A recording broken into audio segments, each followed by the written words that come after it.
విఠల్ గారు మీరు విన్నారు అంటే మామూలుగా నేను చాలాసార్లు మనం చర్చలోనే ఈ జనాభా లెక్కల గురించే మాట్లాడుకున్నాం. 2020-21 కరోనా సెకండ్ ఫేజ్ కూడా అయిపోయింది. ఆ తర్వాత నిండుగా 3 ఏళ్ళు 22, 23, 24 అయిపోయి 25లో ఉన్నాం మనం. ఎందుకు చేయలేదు? ఎన్నికలు లేవు, 19 తర్వాత 24 దాకా మీరే ఉన్నారు. అసలు మామూలు సెన్సస్ కూడా ఎందుకు ఇంత ఆలస్యమైందని ఒక పెద్ద ఫండమెంటల్ క్వశ్చన్. దానివల్ల ఈవెన్ బ్రిటిష్ వాళ్ళు 81 నుంచి జనాభా లెక్కలు జరుగుతూ ఉన్నాయి. దానిలో కులగండ కూడా ఉండింది. పథకాలు అమలు చేయడానికో లేదా సామాజిక పరిస్థితులను అర్థం చేసుకోవడానికి అవసరం. అది చేయలేదు. అది చేయకపోగా సరే కులగండ డిమాండ్ బలంగా పెరుగుతూ వచ్చిన తర్వాత 2010 నుంచా 11 నుంచా లేదా రాహుల్ గాంధీ గారి జోడో యాత్ర, నేను దానిలోకి వెళ్ళట్లా.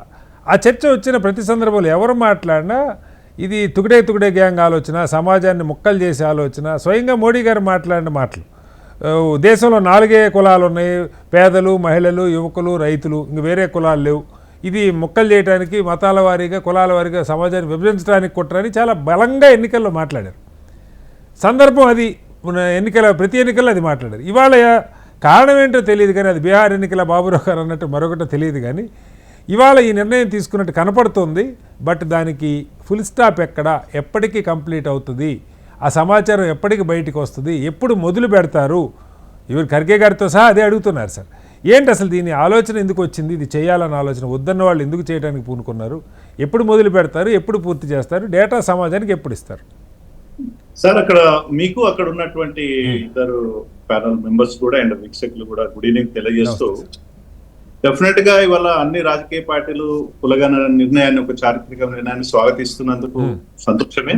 రాహుల్ గాంధీ గారు కావచ్చు, మా కమ్యూనిస్ట్ మిత్రులు కావచ్చు, ఎవరైనా సరే 1931 నుంచి ఈ రోజు వరకు కూడా కులగణన ఈ దేశంలో కులగణన జరగలేదు.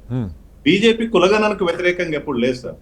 వ్యక్తులుగా మాట్లాడి ఉంటారు యాజ్ అ పాలసీ. అంటే మోడీ గారు వ్యక్తి అంటే నేను అంగీకరించడం కష్టం సార్, ఎవరైనా అంగీకరించడం మోడీ గారు ఒకనొక సందర్భంలో మాట్లాడింది సార్, కులగణన గురించి కాదు, అంటే డిఫరెంట్ ఇష్యూలో మాట్లాడి నేను కూడా విన్నాను. చెప్పండి. నేను ఏమంటున్నా, ఈ బీజేపీ ప్రభుత్వమే గత 10 సంవత్సరాల నుంచి డిమాండ్ ఉంది. అయితే ఈ ఒక్కొక్క రాష్ట్రంలో ఈ బీసీ, ఎస్సీ, ఎస్టీ అంటే ముఖ్యంగా బీసీలకు సంబంధించిన ఇష్యూ ఒక్కొక్క రాష్ట్రంలో ఒక ఇష్యూ ఉంటుంది. బెస్ట్ ఎగ్జాంపుల్ ఇస్ ఇక్కడ తెలంగాణలో రెడ్డిస్ ఫార్వర్డ్ కమ్యూనిటీగా చూస్తాం. అదే రెడ్డిస్ కర్ణాటకలో బీసీస్. ఇట్లా చెప్పుకుంటూ పోతే ఒక్కొక్క కులానికి ఒక ప్రాంతంలో ఒక ఫార్వర్డ్ క్యాస్ట్ ఒక రాష్ట్రంలో బీసీ ఉండొచ్చు, ఇంకో రాష్ట్రంలో ఎస్సీ ఉండొచ్చు. ఈ రకమైన డైమెన్షన్స్ ఉన్నాయి కాబట్టి ఆయా రాష్ట్రాలు కులగణన చేసుకోవచ్చు అని కేంద్రం ఒక సర్కులర్ ఇచ్చింది 1961లో ఇచ్చారు. ఆ బేస్ దాని తర్వాత కూడా ఈ ప్రభుత్వం కూడా ఇచ్చింది. I will share your letter. So అప్పుడు బేస్డ్ ఆన్ దట్ బీహార్ లో ఆ మధ్య కాలంలో బీహార్ లో టోటల్ కులగణన చేయడం జరిగింది.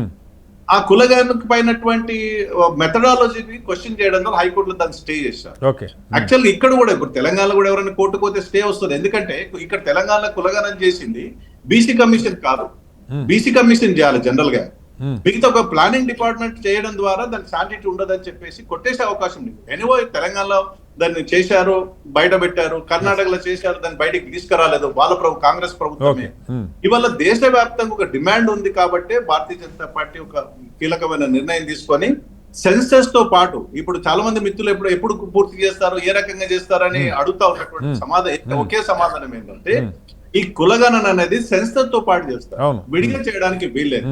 ఇప్పుడు 2026 లో సెన్సస్ ప్రారంభమైతే 21 లో జరగాల్సింది వివిధ కారణాలతో పోస్ట్ పోయింది. 21, 22 మనకు అదే సార్ ఆ కారణాలే కాదు కదా సార్. సారీ మిమ్మల్ని అడ్డుపడుతున్నందుకు విట్ల గారు.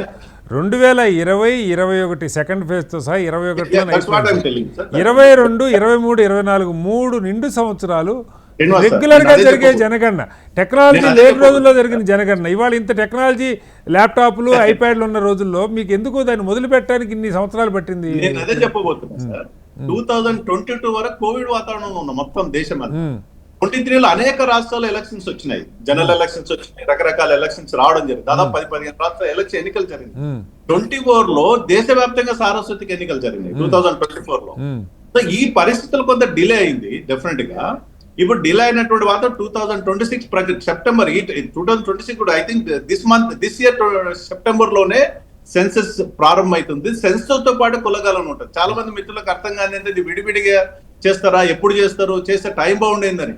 సెన్సస్ కి ఉంటుంది, యాజ్ ఇట్ ఈస్ గా వాళ్ళకి టైం ఫ్రేమ్ ఉంటుంది, దానికి బడ్జెట్ అలొకేషన్స్ ఉంటాయి, సెంట్రల్ హోమ్ అంటే కాదు సార్, మొన్న బడ్జెట్ అప్పుడు కూడా అసలు సెన్సస్ కూడా కేటాయింపులు ఏమన్న పాయింట్ కూడా చర్చకు వచ్చింది. విట్ల గారు మీకు గుర్తుంటుంది, 600-700 కోట్లు ఏమో పెట్టారు, కొన్ని 10,000 కోట్లు ఖర్చు అవుతాయి సెన్సస్ కి, కానీ అది బడ్జెట్ లో 40 లక్షల కోట్ల రూపాయల కేంద్ర బడ్జెట్ లో సెన్సెస్ కి అదనంగా ఇప్పుడు 600 కాదు 6,000 కాదు ఎంతైనా ఖర్చు పెడతారు సార్. వాట్ ఈస్ దానికి ఎంత ఖర్చు అయినా పెట్టి సెన్సస్ చేయాల్సిందే కదా. సెన్సస్ ఎందుకు చేయాలనే 3 రకాల ఇష్యూస్ ఉన్నాయి ఇప్పుడు ఈ ప్రభుత్వం పైన.